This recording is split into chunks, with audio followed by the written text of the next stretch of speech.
me just open this really quickly.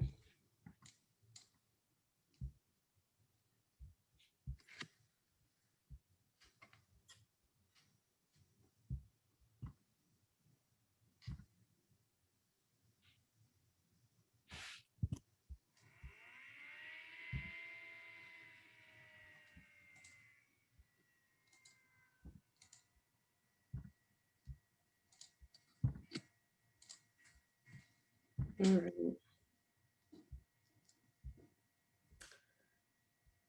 I just want to make double check with everybody just so that everything's visually appealing. Can you guys see that bar on the side?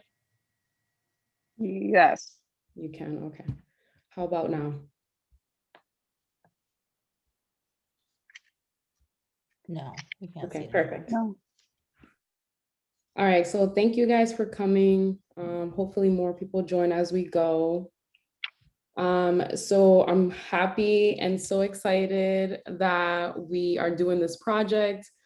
This is like my ultimate life goal right here. I think I've hit because I grew up in Providence Housing. I work here and now I'm going to do what I love to do, which is a mural here in Providence Housing. So thank you for Art, Culture, and Tourism for making me the artist in residency, and PHA for choosing me as well. So things we're gonna basically go over is who Art, Culture, and Tourism is, who am I as an individual. Then I'm gonna go over the video company that's gonna be producing the documentation of this project. And then I'm gonna go through what my past work has looked like. So that way, everyone can see kind of where I come from and how much I've grown and who's been there for me through this process, as well as just seeing the ethics of my work and the style and how that's gonna be portrayed in the mural that I'm doing here. And then I want to transition into the Avenue concept. The Avenue concept, we're gonna bring on some guest speakers. The Avenue concept, RIBA, Rhode Island Black Business Association, APR, PSRI, which has a lot of resources for our residents, which I'm very excited about. And then we're gonna go over some current programming that we have here in PHA as is. After we have the guest speakers, I'll go through some concept designs, and I want everybody to just feel free, like this is not like formal. So I just want everybody to feel free to, if you wanna just type in the chat box or just raise your hand or, during when I present my concept designs and what everybody thinks about it, feel free to give me your opinion. Don't be scared, because some people are scared to tell an artist, well, I think this doesn't look nice, or I don't think. I'm not like that at all. I like criticism because I feel like it makes me better as an artist. And then we'll sit back and talk about how we feel about this project and what we come to the conclusion, what we think is the best for Providence Housing as an art. Mika, I don't know if you wanna talk, I can always talk about it, but so basically Art, Culture, and Tourism is the one who actually brought me to this project, and they are the Providence Department of Art, Culture, and Tourism to ensure that the continued development of a vibrant and creative city by integrating arts and culture into community life while showcasing Providence as an international cultural destination. And then these are the wonderful staff that are there who I absolutely love. Not sure if Mika, you want to say hi. Sure. Hi. Thanks, Angie. I was trying to get the Facebook Live going and it went to my personal account. So I had to fix that, but hopefully it's back on our institutional account. So I'm Micah Salkind. I'm the Special Projects Manager at Art, Culture, and Tourism. And I work with artists in residence as they begin the journey of putting their projects into the world. So my colleague, Gina Rodriguez, who's the Cultural Affairs Manager, and my boss, Stephanie Fortunato, works together with the staff at the PHA to run the selection process that brought Angie to us, which we're so grateful for. And then now we're working together to make sure that this mural is the best and most relevant mural it can be for the site. So we're really excited to be here tonight helping with some of the tech for this webinar. Thank you, Micah. I've integrated their socials, so if anybody has questions, or they just want to contact as to asking things of why they chose me or whatever you guys want to contact them for, this is their information. Keep posted. They're always doing really cool projects, which is super fun to know about. It keeps you doing things, especially with COVID, that it's hard to do things with. So who am I? My name is AGONZA. I am a muralist and an activist, and I've been a daytime social worker since 2014. And when I say social worker, that's a very round. I've done from mental health to employment services to art therapy. I mean, you name it, I've done it. I just really love helping my community, and I really love helping the youth and mental health. And I feel like the stronger we make humans in our community, I feel like we could become stronger overall. I'm a board member at the Avenue Concept.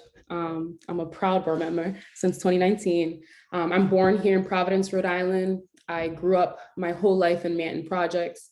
Well, not my whole life.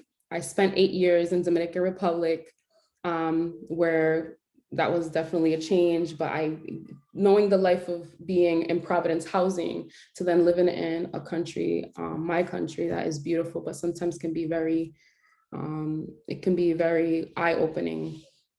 I'm Dominican and Puerto Rican, and I use all of my art to communicate with my community. So like sometimes I feel like my life as a social worker, as an artist, as an activist, everything, that process of becoming a better me, I always try to use those learning experiences to project in my art.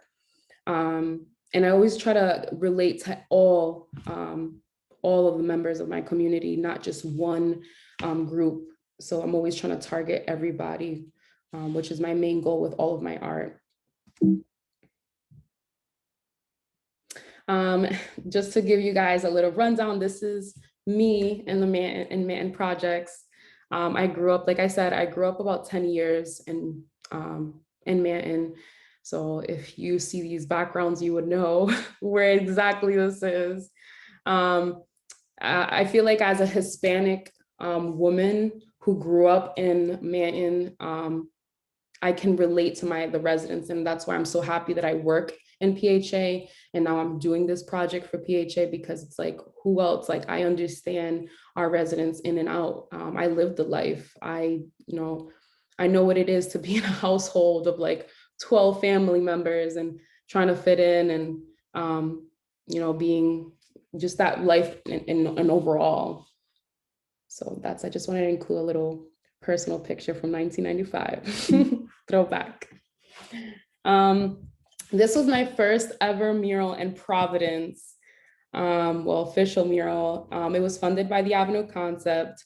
I was very scared because I didn't want to mess up, but I find it very awesome that during this time, I've always believed in Black Lives Matter. I didn't say it specifically Black Lives Matter, but I was more like woman empowerment, color empowerment, being culturally oriented and showing that Providence is as cultural as you can get. And I wanted to bring that into downtown. And so having the Black backgrounds to represent my solidarity, and having the female sign with the fist, which is, I find it so crazy how that this mural was so powerful to then walk into 2020 with that same type of message.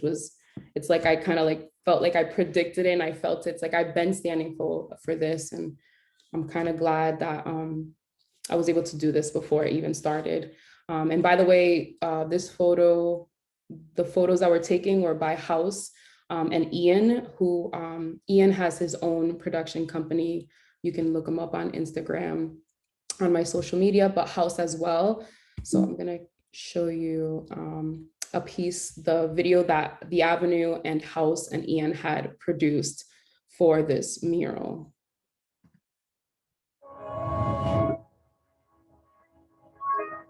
I am Latina, I am a woman, I am an artist. I am what I was told I cannot be because of what I am and where I come from.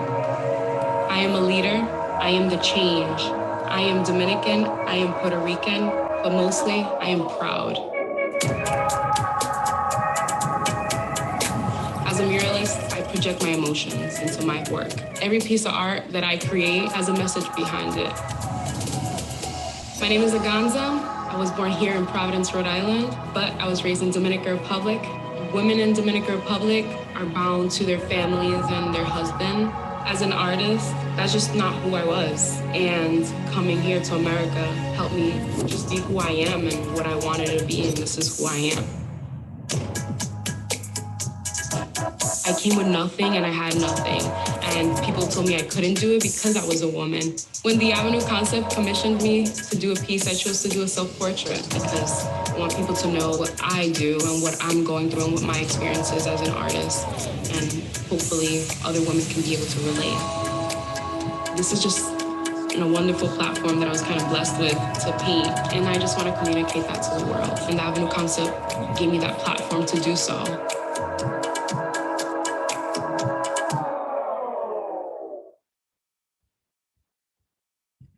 Awesome, yay.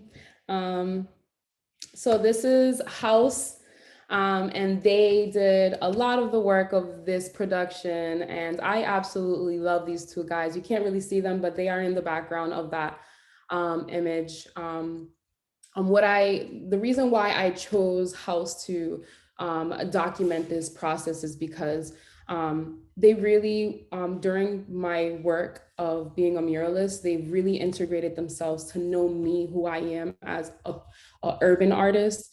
They spent that time to actually get to know me, and they were just so great to work with. And they currently work with a lot of urban artists.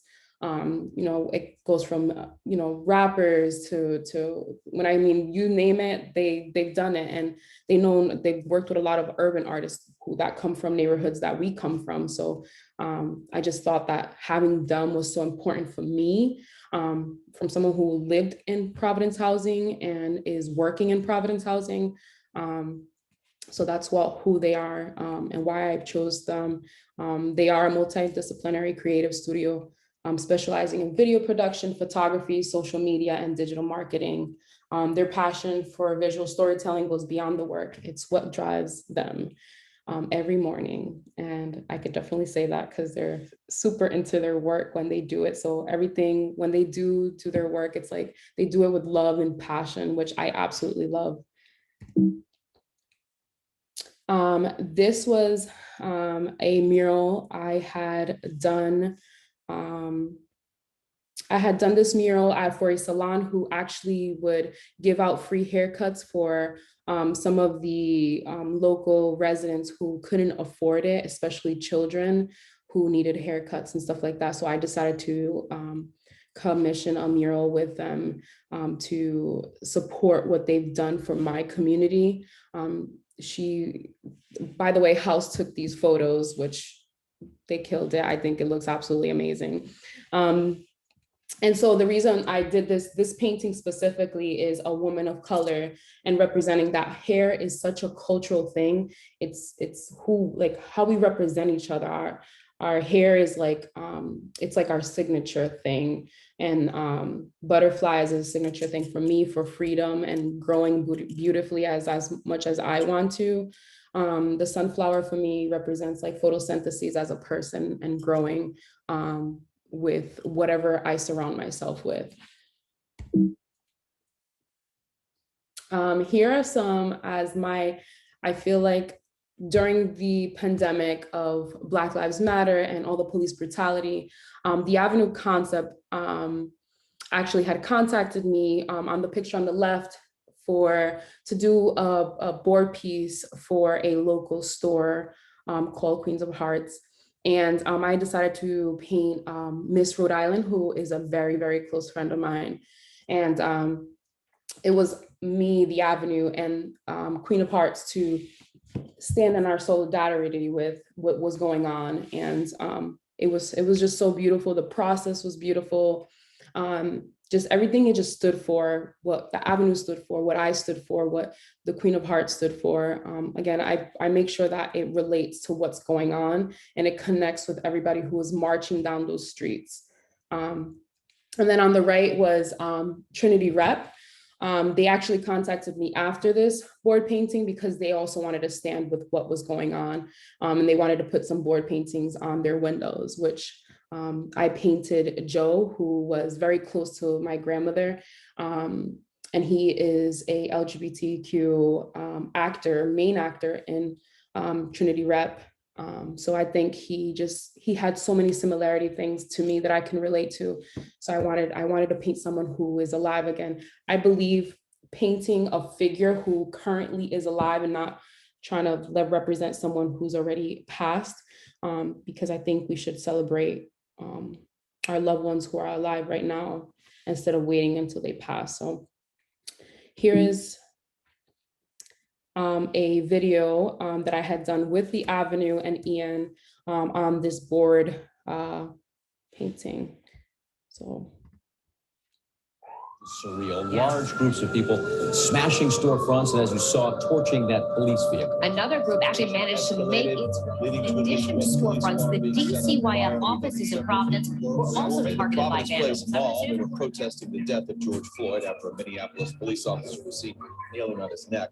Police tried to move them back as protesters showed up.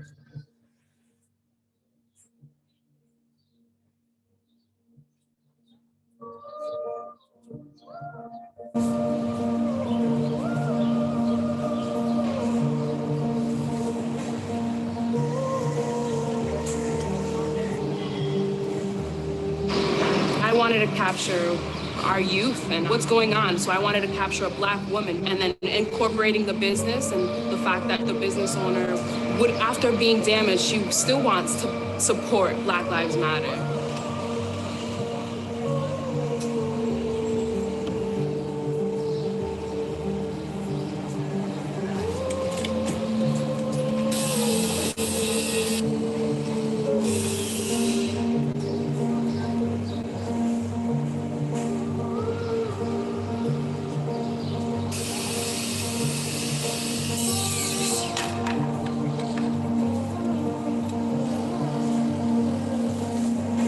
As an artist, I feel that I need to be the leader and I need to make a change and I need to use my skill and my talent as a privilege to be able to spread a message out into the community and out to the world.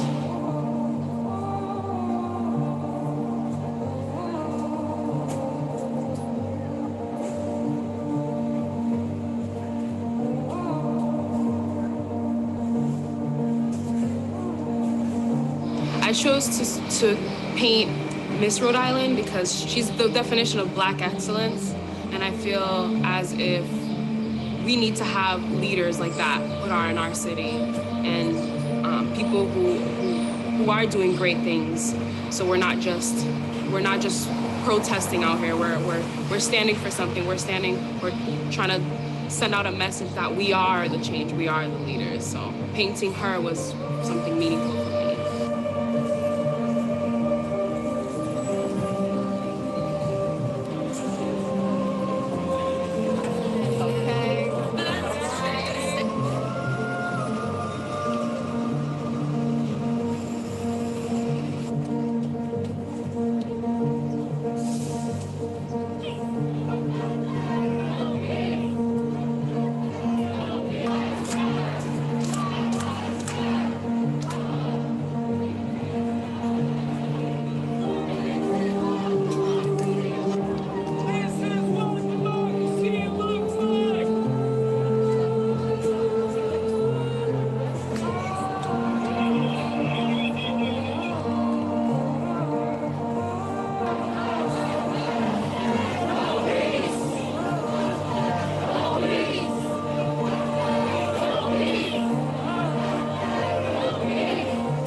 For some odd reason, every time I look at that video, it just makes me want to cry. I love it so much. I think the Avenue just let me and Ian be ourselves. And I think that was just such a powerful piece because we were able to just be ourselves and produce, just show what we have. So after this event happened, I wanted to make sure the students that I marched with after that, after I painted, I actually marched the whole day. So let's just talk about exhausting. I marched after that, and a lot of the youth within Providence Student Union and other organizations had saw what I have done and how I just, beyond just the mural, I was supporting, I was there, I was physically there. I'm not just doing a painting to paint, but I actually stand for what this, the movement was happening. The person who managed Providence Student Union, who was Javier, who was on the right, he had contacted me, and he grew up where I grew up, not exactly in Manton, but he grew up in the neighborhoods. He's Hispanic as well. So it was very powerful for us to come together. And I did this mural for Providence Student Union, which is located dead center right in front of Central and Classical High. So it's, for me, it was such a beautiful thing to have that there. So when the students come back from this pandemic and all of this madness, I felt like this was going to be such an amazing message to just send out to the kids, to show them that we're here and we're, you know, we all are standing for making sure that their future is bright and they have equality. And by the way, House took this picture, which was amazing as well. And then this was a mural commissioned by the University of Rhode Island. This mural was, I'm an alumni, so I went to school there, and I wanted to show a representation. A lot of students who go to the University of Rhode Island, they're being educated on a lot of older folks as older artists, I guess. And I wanted to show them that, like, I'm of color, I'm alive, and I'm doing this, and if I can do it, you can do it. And so that was like kind of like my solidarity, like the world is yours. It's all about how you come about it. And even though the pandemic was happening, I did put it on socials. I did have some students who were passing by, saw it. But with the process of this, I connected with Crossroads, and Crossroads was like, we love what you're doing, and we want to use this to help raise, do some funding for Crossroads. So what I did was I manipulated the image a little bit so that I can be able to use this mural to help raise money for Crossroads. And this is kind of what it looked like. In general, I feel like no one should ever go through that with living outside and not having, a hot meal or a nice soft bed to sleep on.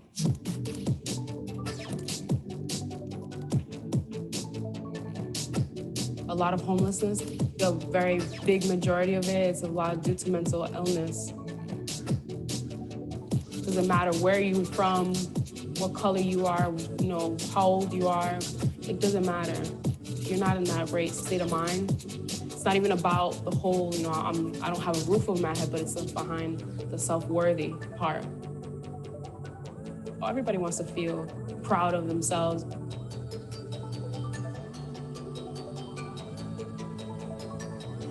I'm working with art and culture and tourism and Providence Housing, and it's the whole aspect of giving hope to our residents. Like, you can live this life and come out of it. No matter what age you're at, no matter where you're at, you can do something for yourself. And the fact that I lived in these neighborhoods and I'm who I am and I'm doing this for my own community, that's a power within itself. With my art, I've made it noticed what the issues are. And I feel like it's opened eyes. A lot of people didn't know this was even going on. So sometimes you can't even judge the people that aren't helping. It's because maybe they just don't know and they're not educated.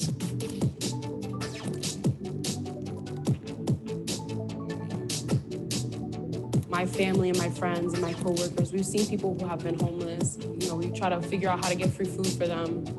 I've seen the people who are actually struggling and, all right, I have this, who could I give it to that needs it? So I think it's just being educated and informed on what the needs are to be able to help. What are we doing to make that change, that ripple effect in the future? What are we doing now that's gonna make a change in the future?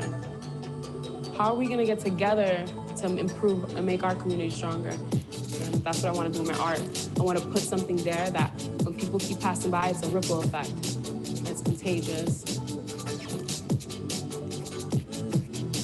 We need to tackle this because if someone can have a stable home, they're more prone to be more successful in their life. And if they're more successful in their life, it brings the economy in that area up because now they're producing work. And if they're producing work, it brings money into the city, and we can provide more support. Instead of talking about it, why don't you go to a food pantry and see all the people that are homeless? And how about you serve food and get the real view of what things are instead of talking about it? And that's what the key is, getting hands-on and stop talking about it. That was really great to do. And then if you saw in the background of that video, this is the famous vote mural. Everybody was just like raving about. The Avenue concept brought me and 3 wonderful artists who I felt like I'm so happy that brought us together and we got to bond during this mural. And I put their Instagrams on each letter. So each artist had a letter.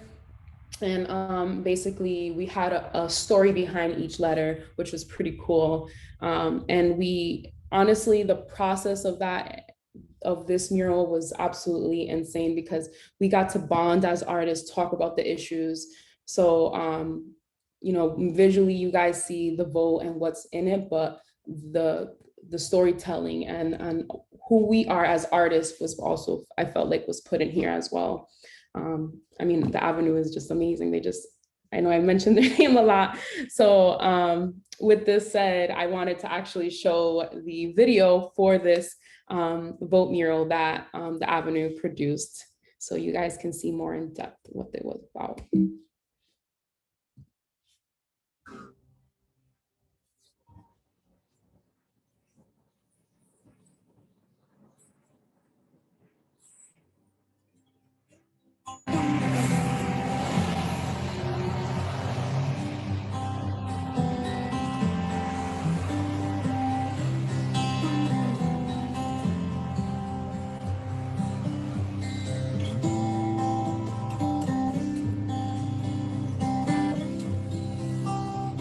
If you have an opinion about something that you don't like that the city's doing about Black Lives Matter and everything that's just been going on, you need to get out there and vote. If you think your vote doesn't count, then you're absolutely 100% wrong.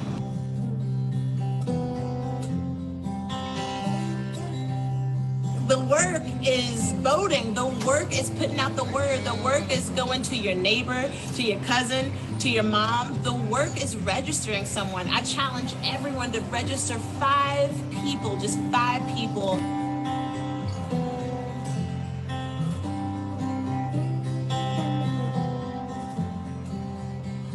Please come visit and check out all of these artists. They're amazing people.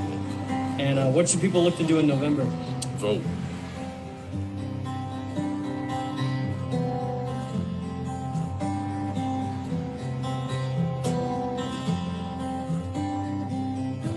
So my fellow Americans, whatever you may believe, whether you prefer one party or no party, our collective futures depends on your willingness to uphold your duties as a citizen, to vote.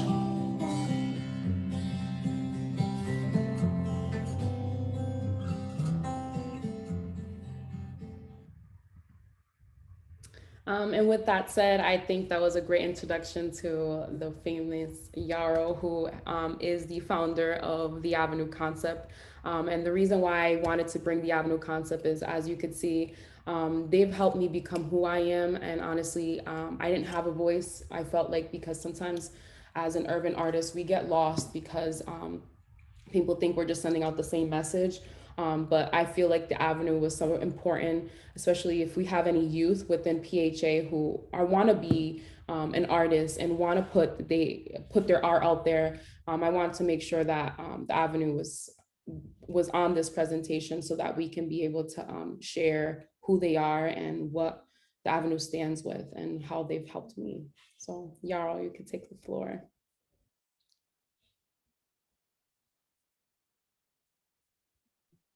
Sorry, I had to unmute myself. Okay. Thank you, Angie.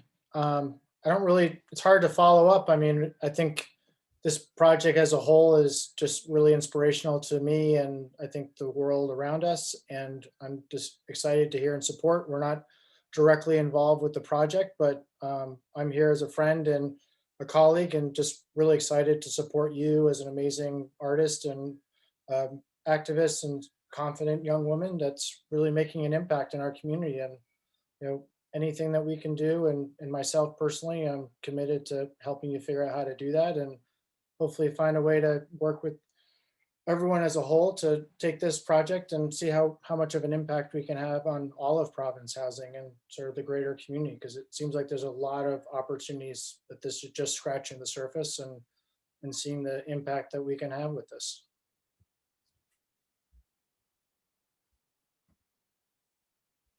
Thank you, Yarrow. So these are I wanted to include the Avenue's concepts, mission, and their four elements, because I truly believe that in any organization that we all connect ourselves with, we got to make sure we stand for it as well. And I mean, I can't, I keep mentioning them, but I just feel like the Avenue has such a powerful movement, and they're doing so many great things for our city. But these are their four main elements. Number one is funding and supporting the creation and installation of artwork in public spaces. Two is creating public art encounters by incorporating art more thoroughly into the urban environment and providing opportunities to engage and interact with it. Three, developing programs, policies, partnerships, and funding streams that make public art projects more viable and sustainable. And four, promoting art and telling stories through documentation, communication, education, and programming. Again, I wanted, like Yarrow said, the Avenue is not directly contacted with this project, but I just felt like I wanted to connect them because this is an art project. And why not bring an art organization that has done so much for our community? It has done so much for me as an artist who comes from PHA. And if you want more information about them, or you're just looking to like maybe contact them or find out if they're seeking artists to do new projects, these are their Instagram, their website. You can be able to look at open calls and see new projects coming and what they've been working on. They've been working on some pretty cool projects recently, which I absolutely love, and everyone's probably seen it already. So yeah. Thank you, AGONZA. Problem. And then I just wanted to introduce RIBA. Amanda's going to be coming and representing RIBA. RIBA is Rhode Island Black Business Association. The reason why I wanted to bring RIBA up is because I truly believe that we need more organizations like this that represents our community, especially for our youth. I feel like we need more of this to empower our youth and our residents in PHA. So I'll let you take the floor, Amanda. Yeah, thanks so much for having me. It was actually really exciting, and it was an exciting surprise when you first invited me, because I don't think I realized all the murals that I had appreciated and enjoyed around the city were by you. And so I was like, it was just so cool to really connect the dots and be like, oh my gosh, I know her. So first off, just thanks for having me, and thinking so highly of RIBA and that you wanted me to be here today. So as she mentioned, my name's Amanda Roman. I am the Director of Program Development and Operations at RIBA, the Rhode Island Black Business Association. So if we can just go to the next slide. Thank you. So I'm just going to share a little bit of information about it. I'll get a little bit further into some of our youth young adults programs, but just to give you an overview of what we do. So we provide services and programs in 3 different areas. The first being business resources. So as the Rhode Island Black Business Association, we help businesses get access to capital and actually help them with the application process, and there's collateral programs and things like that. So actually connecting businesses to financial resources. So we connect businesses to consultants. We have loan and grant opportunities, and we actually help with their applications and make sure you have everything in order to do those things. We also have business growth training and resources. And then if there are other things that are needed beyond just a training, like I said, we have consultants come in and really help and work one-on-one with businesses so that they can see some sustainable growth. And our big goal for each business that we work with is that they can hire 2 to 4 more employees that year. So that's really what we think of when we think of growth. So that's the business side. On the career resource side, this is actually how I became familiar with Angie, was through our LEAP initiative. So the LEAP initiative is a multi-layered initiative of programs. The first being mentorship, which is, I'll say it's the cornerstone. I think mentorship is such a key component to supporting young adults. So the LEAP initiative is designed to help young adults navigate their academic and career journeys. So a big key part of that is having someone who is there to listen, who can help you with navigating resources and also connecting you to opportunities and their network.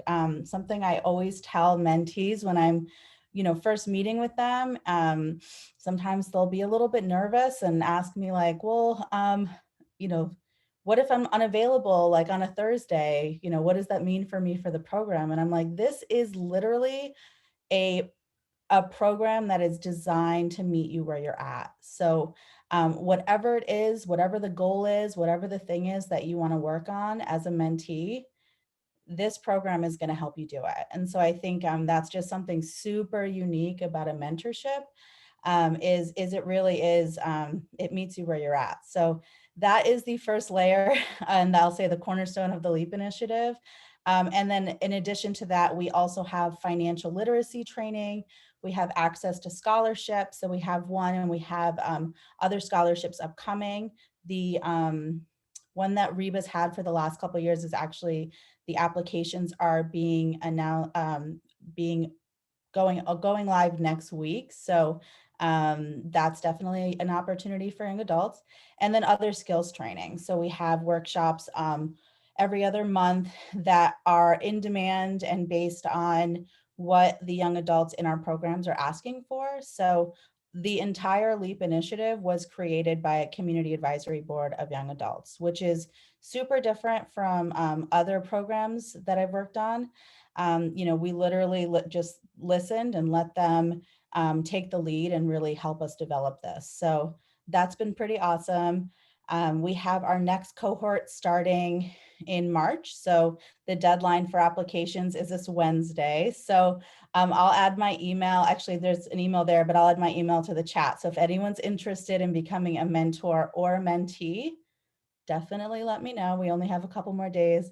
In addition to that, we have our Emerging Leaders program, which is designed to help mid-level professionals really advance. And then we have our community advisory board of young adults, which I already mentioned, which is also a great opportunity for young adults who are looking for leadership opportunities. We really try and let each young adult take charge on projects, and it's a great way to kind of step into leadership roles. So that's kind of an overview of our career resources. And then the third, which is probably how Reba, one of the reasons Reba was founded, is advocacy. So Reba actually, when they first started, helped shape some of the small business legislation that we see today. So Rhode Island hasn't always been a great place for small businesses, and I know they're still improving, but that was actually one of the things that they pushed for. I think it was like in 2011. And so we're still doing that, right? So we have a advocacy and policy committee that work to really define what the Black business agenda for legislation will be that year. And so that's actually something we're working on right now. So if you have an interest in getting involved, please let me know. We just reignited the committee for this year, and they'll be meeting soon to start working on mapping that out. The other piece is education. So making sure that everyone understands what it means, what advocacy means, and like what the terminologies that you need to know in order to get involved. And so what does community organizing mean? And so we actually have something coming up on March 18th, which is just kind of like a 101 of it all. So that is the third piece to REBA. Yeah, thank you. Thank you, Amanda. No problem. I'm going to add my email to the chat in case anyone has any questions about mentorship. Yeah. And FYI, I do want to point out I'm a mentor as well, and I have my mentee. So I'm like a woman of many hats. I do everything. I just feel like our youth is so important. So that's why I wanted to bring RIBA, because I currently am a mentor for my mentee, although I feel like it's more like we're learning from each other. And I've been having such a great experience with it. So just to let everyone know that. And then I wanted to bring APRI, which is also, it's a local resource company organization in our area. And I believe I'll let them take the floor for this one. But I just think that this is such a good organization to bring on as well, so that so that we can be able to spread what they do and share this information for our residents. Hi, my name's Anthony. So thanks for having me. I'm excited to be here. So I work at APRI. It stands for AIDS Project Rhode Island, and we provide services to people living with HIV throughout Rhode Island, and also people at risk for HIV. And we've been around for 35 years, so we're the oldest AIDS service organization in the state, and we provide more services than any other AIDS service organization in the state. Next slide, please.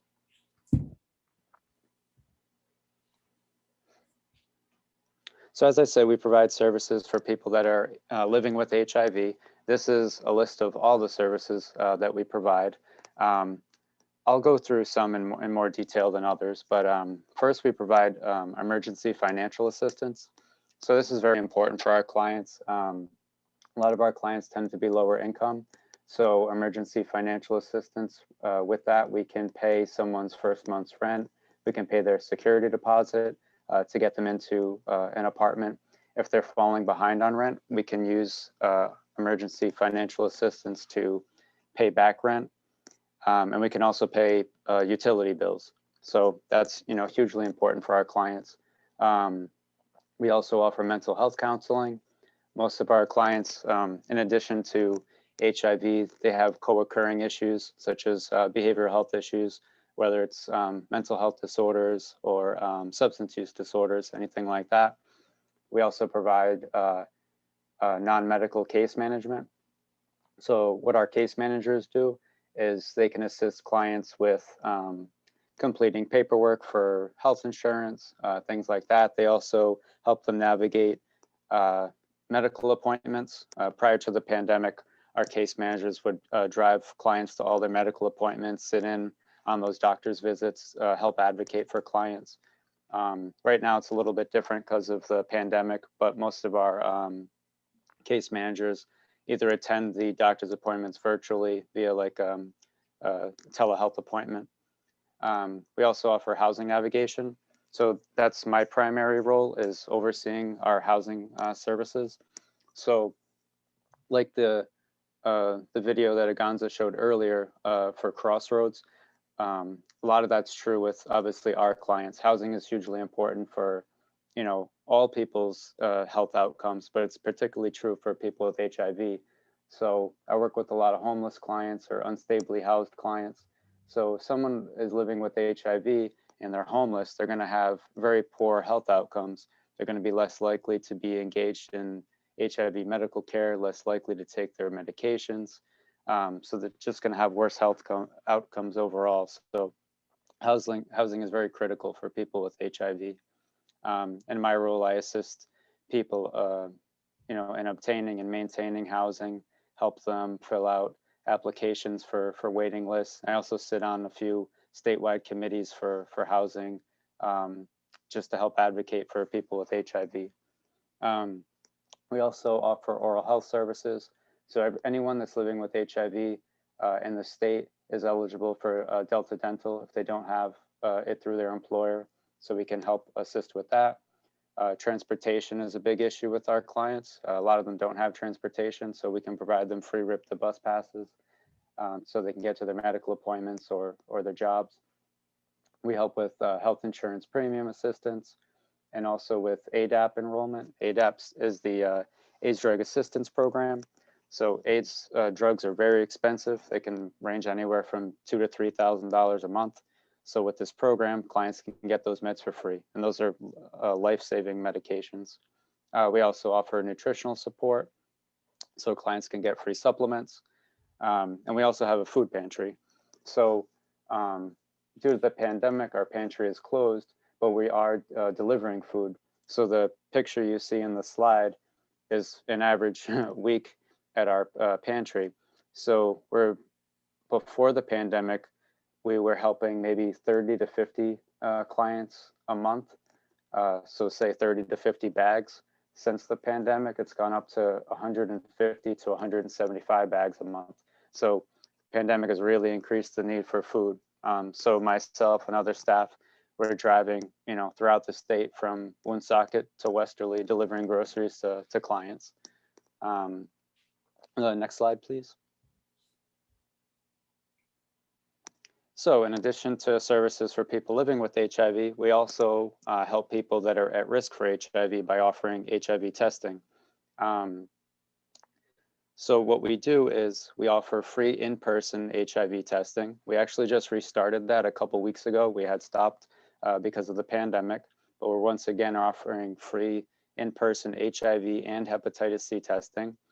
It's a free rapid test, so it's just a little finger prick test and you get your results in 20 minutes. That's at our office on Hope Street in Providence. And we also now offer at-home HIV testing.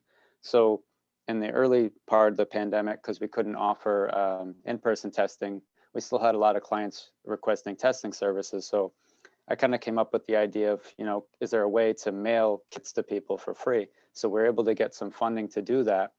And since June, we've mailed out 175 kits, and we've identified 4 HIV positive people through that, which is really important. There's only about 65 to 70 new HIV cases a year in Rhode Island. So the fact that we were able to identify 4 through at-home testing is very important. So those are 4 people that wouldn't have, known their HIV status otherwise. We're able to link them to medical care, and now they're all on medications. So in addition to testing, we offer free safe sex supplies, linkages to PrEP and PEP. PrEP is a once daily medication that's up to 99% effective against HIV transmission. So we can help people get PrEP. And PEP stands for post-exposure prophylaxis. That's medication that people can take if they're exposed to HIV. So we can help people accessing those medications. And we also do presentations in the community on healthy relationships and sexual health. Right now, those presentations are all online, obviously, but before the pandemic, I would do presentations at middle schools, high schools, colleges, and we also do testing at every college in the state. So right now that's on hold, but we're hoping to be offering that once again. And we also have a new sexual health program called the Keep It Up program. And that's through a grant we got through Northwestern University to provide free sexual health education to folks. So I just went through a bunch of services pretty quickly, but I can answer any questions later on. But that's pretty much an overview of everything we do. This is how to get in touch with me, and that's how to find APRI on social media. Thank you, Anthony, so much. Yeah, thanks for having me. Absolutely. I wanted to make sure that I included you guys because I feel like this is super important, especially with everything that's just going on. So yeah. Thanks. And then obviously I want to include PHA as we, they are funding the project, but I think it's super important, which I've got a lot as working with PHA and an artist. Some people don't even know the services that we provide. I know I keep saying I'm a woman of many hats, but I am, because I am a workforce developer. So when I talk to a lot of my residents and I tell them what I do, they're like, oh, I didn't even know you guys offered that. So I wanted to make sure that I highlighted this. Nicole, who is the operations manager, and my coworker who is going to be presenting on this. Hi, everyone. Thank you, Angie. My name is Nicole Morillo, and I'm in the RSD operations manager. So in Rhode Island, we have one of the largest resident services department with approximately 17 employees, and we are able to provide on-site workforce development services to assist the residents attain self-sufficiency. So our on-site wellness programs focus on health and specialized services such as substance abuse, mental health, and victims of violence. So our programs include the Family Self-Sufficiency Program, our resident service coordinators who pre-COVID are at each family development and elderly site as well. We have financial coaching on site and HUD home ownership counseling as well. As of July 2020, we were awarded the Workforce Innovation and Opportunity Act grant. And with that grant, our goal is to address the barriers to employment and education, specifically for our youth between the ages of 14 to 24. And with that grant, we were able to have a full-time workforce development coordinator. Angie's on board and she's doing an amazing job. And with that grant, we actually partnered up with the RIBA and also other community partners. So we don't do the work alone. We do partner up with other community agencies such as Genesis Center to provide adult education. Pre-COVID, they were on site. Right now, everything is virtual, but they still do provide adult education courses virtually. We also partner up with RIFLY to provide digital literacy courses, and also with Progreso Latino with the Spanish GED courses that are also virtually. So we do provide a lot of services on site. We work closely with employer partners and training providers through existing programming to connect residents to new opportunities. I always say it takes a village, and we don't do this alone at the Providence Housing Authority. We have a lot of partnerships as well. So that pretty much sums up all the services that we have on site. And I also want to mention that if anybody knows, like if a resident within the community wants to be able to figure out more connections, there is like a site manager who coordinates all of that. So like with Providence Housing, it's not just Hartford, it's Manton, it's Chad Brown, it's Roger Williams. We have so many housing departments around the city of Providence and Rhode Island. So I just want to highlight that as well. So if you have any questions or concerns, feel free to contact me or Nicole. So I wanted to talk about this process. So what's going to happen after, after this meeting? Basically, after this, I'm going to complete the mural, which I start next weekend. And I'm going to be doing that from February 21st to March 27th.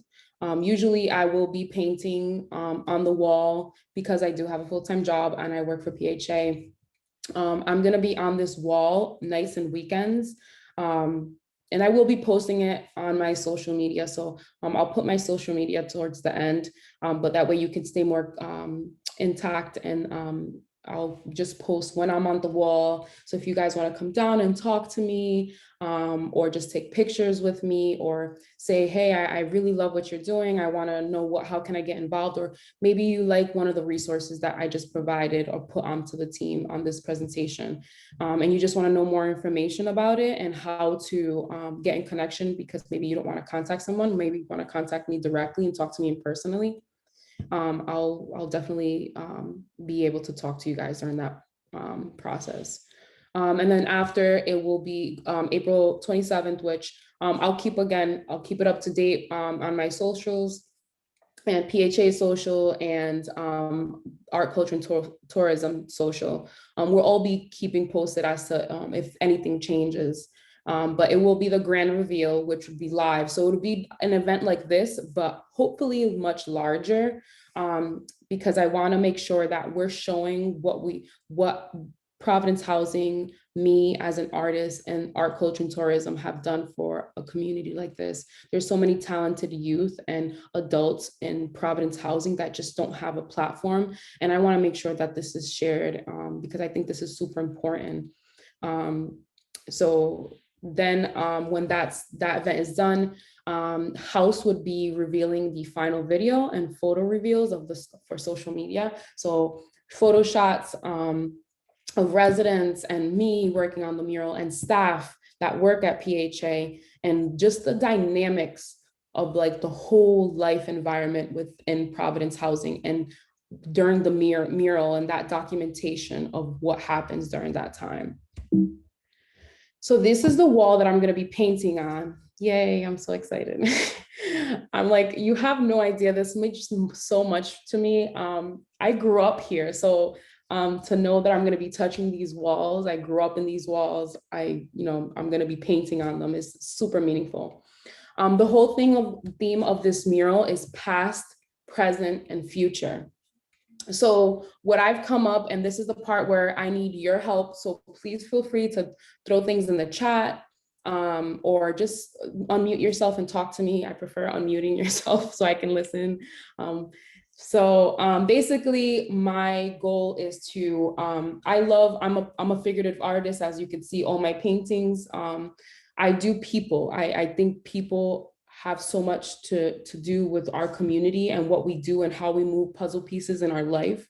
So I actually wanted to paint an older person to represent our past, someone who has had a past in Hartford and is doing, had done things, and I want to tell that story.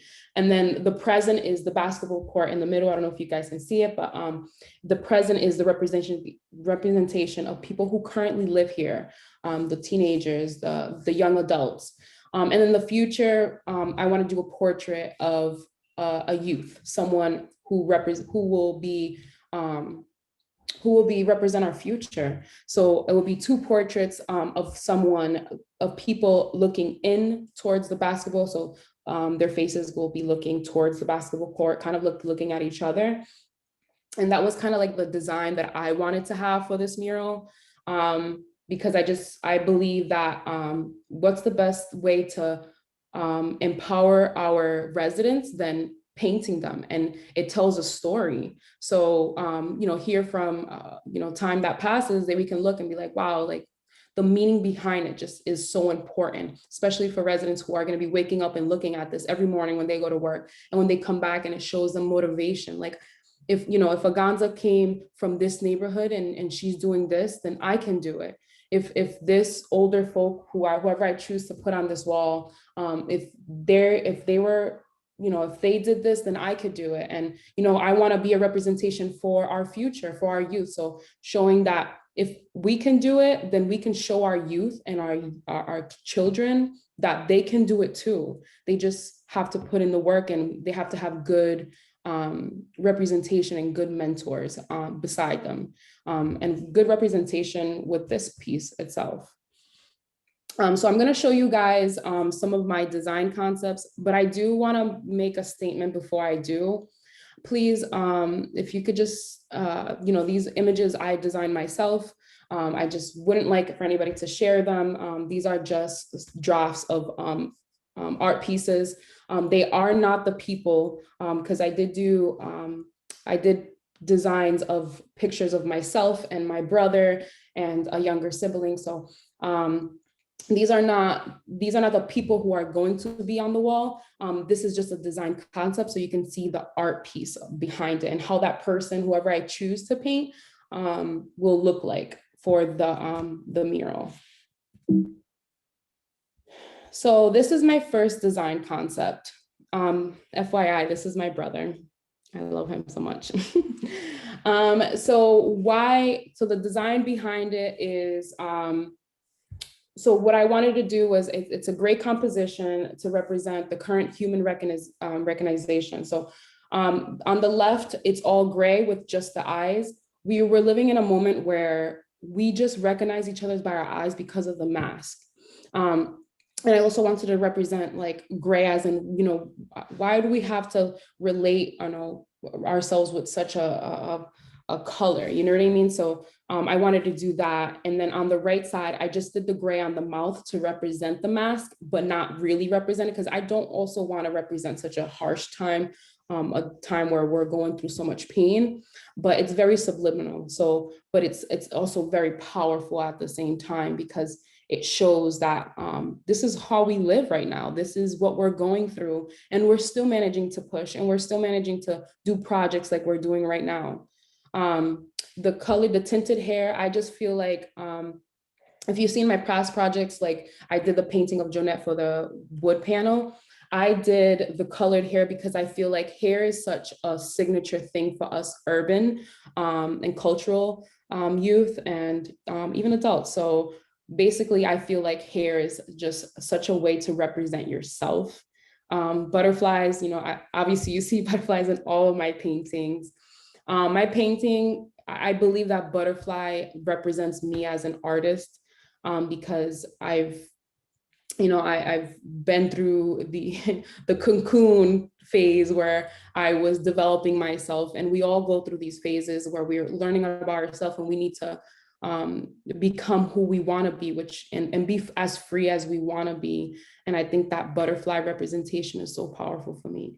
I don't know if anyone can even notice, but the line work in the back is actually the Black Lives Matter flag, but it's very subliminal. So basically, it's more of like a equality flag.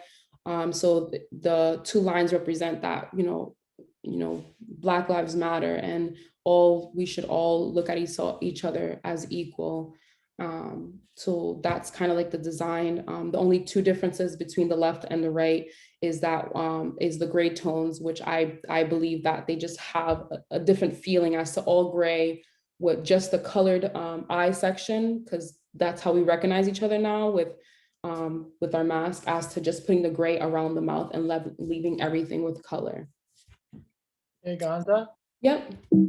Can you talk at all about the materials you're going to use and your process to install them on those elevated walls? Yeah, so absolutely. Thank you for pointing that out, actually. That's a good point. So I will be on site when I am on this wall. Let me bring you back, actually. So I'm gonna be on a machine, a lift, an aerial lift, which so, you know, this will be guarded off during the time that I'm going to be painting, just for my safety and the resident safety. And I'm going to be using a local paint shop, Adler's Paint, which is C2 paint, which if you go to my social media, you'll see I use almost all the time. Basically, I'm going to be sketching it. So it's a series of like 3 to 4 weeks. My first week will be sketching and priming and making sure that I get the proportions right. And then the second phase would just getting the base colors, and then final phase would be getting all the details in. So making sure that it looks exactly how I want it to be and how I designed it and how I presented it to you guys. And then getting feedback from staff or residents and saying what they like about it, or maybe they didn't feel, and doing just the final touches. Hopefully that was helpful. If it's too cold out with C2 latex, it's below freezing, it's not going to adhere to the wall. So if you're starting next weekend, or if it's starting to be pretty cold, Mhm. be aware of the weather and in New England with these surprising storms. Yeah, absolutely. Yeah, that's why I wanted to leave it open for nights and weekends, just because of that situation. And it's like we are in New England, and it's like you never know what's coming. And having that flexibility to be able to be at the wall whenever I can, or whenever I need to. But yeah, but I would definitely, that's why I don't want to make exact dates as to when I'm going to be at the wall painting, just because of that reason. And I will be posting it on my social media when I'm at the wall, so that way people can know when I'm there, and they can be able to contact me, or know, I'm not going to be there because of it's snowing, or I'm not going to be there because of X, Y, and Z. Thank you, Yarrow. That's a really great question. So I'm glad you asked it. Any way I can help around that stuff, I'm happy to assist, or be an assistant for a day or something, if that's going to help you at all. Oh, thank you, Yarrow. I appreciate it. You are a good company. So for my second proposal or design concept, I've used myself as a reference. So basically it's sort of the same design, but I feel like if we incorporate a woman, or I decide to choose a woman, I wanted definitely some more vibrancy, or if the residents want more vibrancy. I did, again, the exposing of the eyes color to represent what we're going through and how we recognize each other with the eyes. The butterfly, signature butterfly, that's like my thing. And then the sunflower, I think recently, I feel like the word photosynthesis has been so important to me, because I feel like I've been giving so much light and so much opportunity, and I'm just absorbing it all. And I think that's how I want everybody to look at things. I don't want you to look at things that, oh, this is a challenging moment. I want people to look at it as in, this is a moment where you need to absorb and learn from it. And it's a photosynthesis. You need to be able to absorb to be able to grow. And then the background, the textured background, is to represent culture. Again, this is not a setting stone. If anybody feels like maybe we should change the background, it's too dark, whatever the case may be, I think that would be super cool. We can always put in that. So that's kind of what I wanted to do with this design concept. Anybody comments or anything like that? All right. And then for my last design concept, I wanted to do something very solid. Sometimes simplicity is the best. But I designed this piece. Again, there's two different styles and colors. I really enjoy black and white. I think it's a way to be bold and send a message. But with this piece, I wanted to represent the plants growing around the child. So if I do paint a child, I wanted to put plants around the child to represent that we need to be watering our youth. So we need to be nurturing our youth. We need to be, these resources that I put here, we need to be connecting them with that, or we need to know how we act, what we do around youth, because this will influence the future. They are our future, and it's important to be a good representation especially in Hartford and in Providence housing for our youth when they don't have that representation. So that's why I did the plants around, like growing around her. And then the butterfly, like it is, I think the butterfly for me is just the being free to be who you want to be.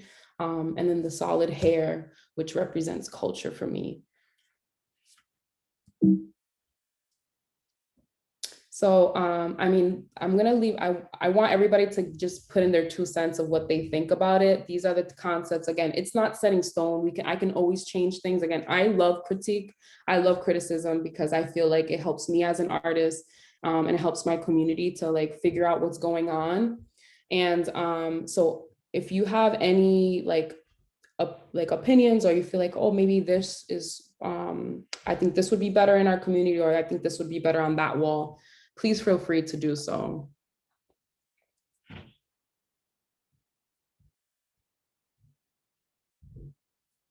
And I'm gonna see if I can open the chat.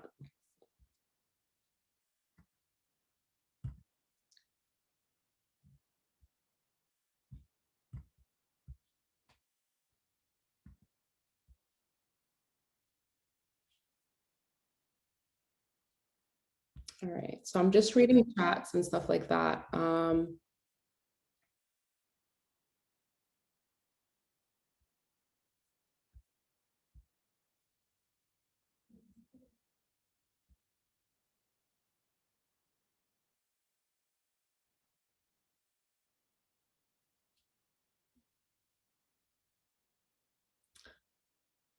Jasmine had said she would love to have a story. Jasmine, definitely connect with me. If you have anything to say, I don't know how everybody feels about the piece. Like, how is everybody? I like the child with the symbols and nurturing of growth.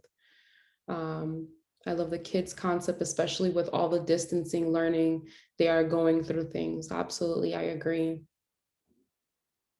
They said the last one was their favorite.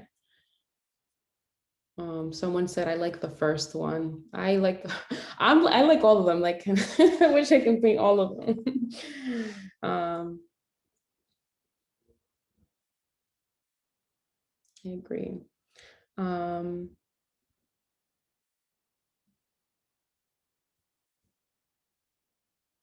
The bare neck mask is great to rep this time. I agree. I agree. Yeah, so I do like, I love, that's why I wanted to do that gray in the mouth, because it's so symbolic, but at the same time, I'm not putting it in it because I feel like I don't want to also document such a dark, I want it to be very subliminal so that we're not putting something, such a bad moment. I mean, for some were very bad.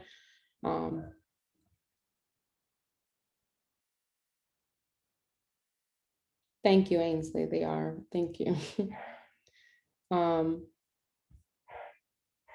Okay, so obviously everybody feel free. So this is my information just in case anybody wants to. So this is my contact info. If you ever want to contact me and send me a message, say, hey, AGONZA, like, I really like this piece, but I just, I don't think it represents me, that I live here, or whatever you just want to say, or just say, I really love this piece. I would really like to have this. Again, it's not set in stone. So these images will be sat, like we will have like the PHA and we will all sit down and figure out what's the best for our residents. So it's not like, that's why I wanted to put options and put this type of design out. But I just wanted to make sure that I always keep the floor open and my doors open for communication, because I think that's such a key thing, especially nowadays. So feel free to like contact me if you need anything, or if you feel like you have an opinion about this, just don't be scared. I don't bite.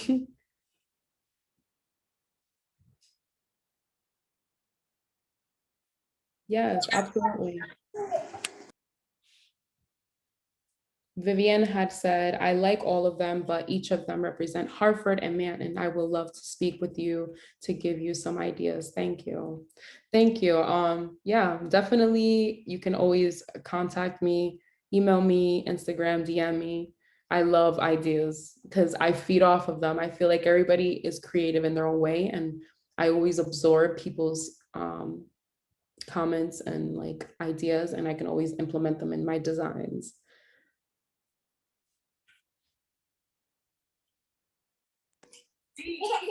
Hey.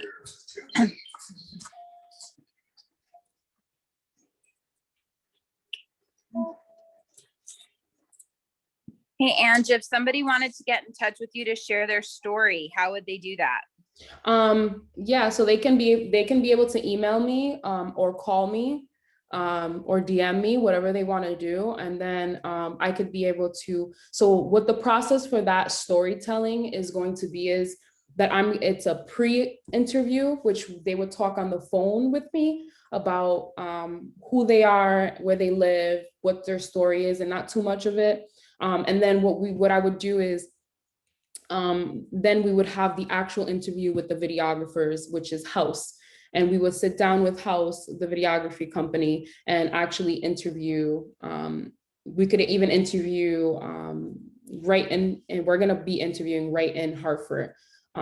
So if you are willing, if you know anybody who is willing to be able to do this, or like just to tell their story of their life here in PHA, just make sure you're comfortable being behind cameras and putting your face on video work and on a wall, like having your face painted on a wall. So I think, I understand that sometimes people are more shy and they're very introverted and don't want to share that piece, but don't feel scared. This is your home. This is PHA. So I just want to be able to share that and show everybody's individuality.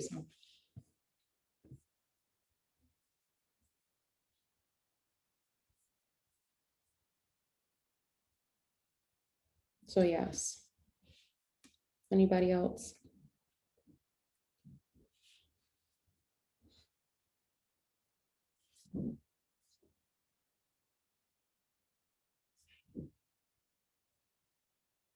Again, it's not set in stone. I'll pull them up again. I know this is going to be absolutely, I'm so excited.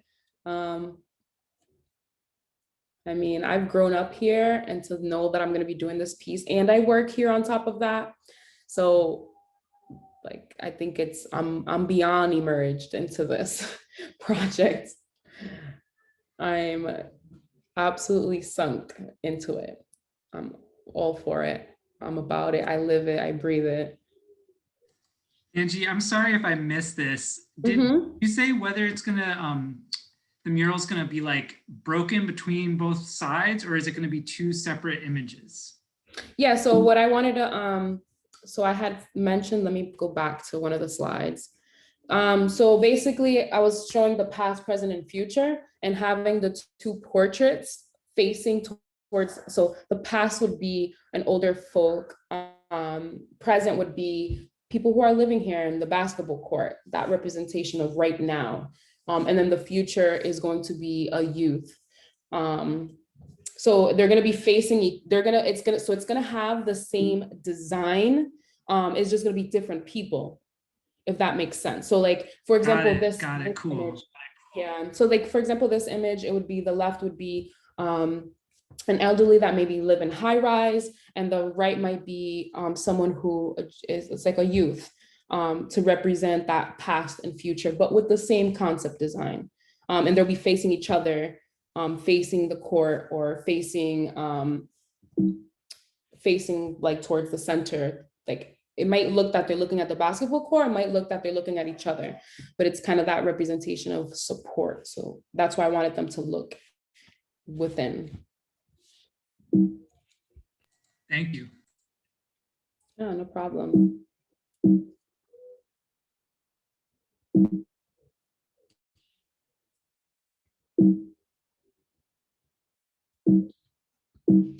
Again, feel free for anybody to contact me. Yes, if anybody, please, just like if you know anybody within Hartford that wants to share their story, and can do that with me, please send them to me so that I can talk to them, and just want to like talk and figure out what their story is, and just share it and figure out if that would be a good portrait. And if they're comfortable, that's another thing. I think making it, highlighting it, that are they willing to take a picture? Are they willing to be behind camera and talk about it publicly? One thing is having a private conversation, but would they be comfortable behind camera? I never want to make someone uncomfortable or publicize it. And then when you do it, there will be a set of photo releases. So there is documentation you do need to sign, just making sure that it's okay for us to share your pictures and video work. So.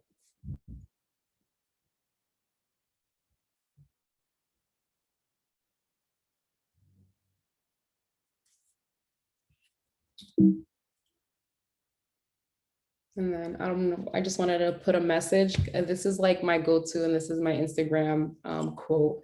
And I actually had said it randomly one time, and I really love this quote that I had said a while back, but I believe that life is a big, great canvas, and it's really what you make of it.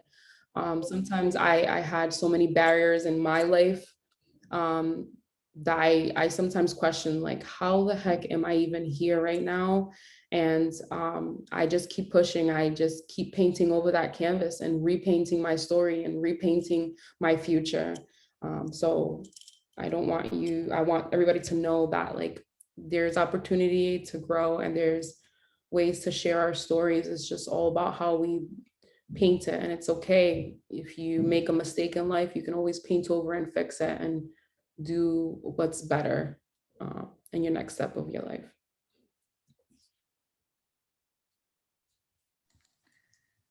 Thanks, Angie. No problem. That was awesome. Thank you. I'm gonna stop the recording and take us off live. Yay.